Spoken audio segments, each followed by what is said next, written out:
Hello Deb, I'm just wondering when you can tell us when you got involved with fracking, or aware of it at least.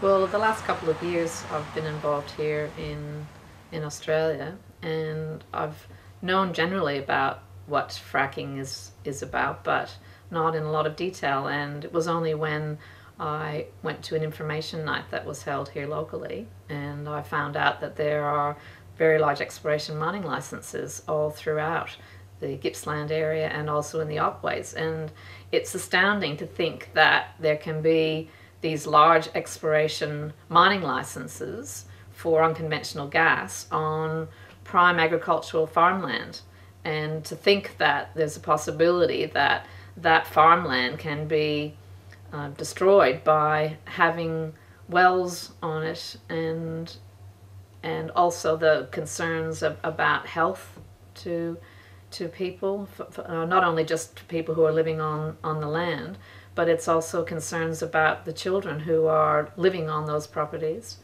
And if you look now at what's happening overseas, where it's been happening for a longer period of time, particularly in the United States, there are more reports coming out now about what is happening to the health of children.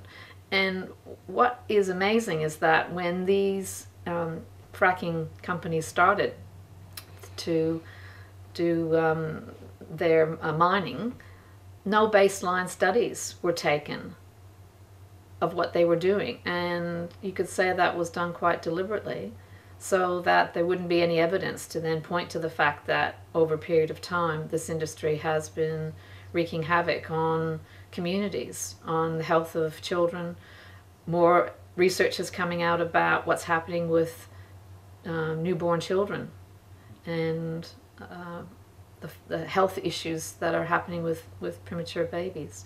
So we really need to be thinking about what is happening in our communities, and the fact that this isn't something that is of benefit to us into the future. We also don't look at issues such as the benefits of farming and the contributions that makes to the economy, tourism, which is very important for the country. And we're looking short-sighted at what you could say royalties that go back to these mining companies. And given that most of the money that comes will go to those foreign-owned companies overseas, the gas that is extracted isn't going to be for the benefit of local communities. It's going overseas. So we really need to be looking in the future at what's going to be sustainable in terms of energy sources for the longer term, and not looking at the short term for money that will come to companies that will then have fly-in, fly-out workers, and it won't go to the local communities. So there are a number of other risks that are associated with this. So we've talked about health. We haven't talked about the farming and the importance of having clean produce that we can then have for the communities now and into the future. So we need to be concerned about what we're eating and where our food's going to be coming from, and that it's not acceptable to be having fracking on our farmland, and the diseases potentially that will be brought onto those properties. They won't necessarily be detected in the short term, but they will be in the longer term. And so we need to also think about our air and the quality of our air. People don't realize that this industry, when they're extracting the gas, they're putting down sand, a lot of water, and a lot of chemicals. And there's naturally occurring uranium that comes up from underground, that comes up when the gas is being extracted.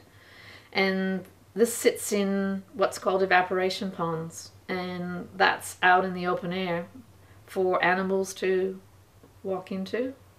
And there's also risk that will disseminate into the general groundwater and potentially contaminate aquifers that we rely on for our farming, for our drinking water. And so there is a lot at stake. There's a lot at risk, and it's unbelievable that our governments aren't looking at the future issues and risks and concerns for our communities. Okay, so if anyone in the community or local farmers or anyone in general would like to find out more, is there a site we can go to? There are a lot of Lock the Gate communities across Australia, and you can go onto any of their websites or onto organisations that you might find locally in those communities.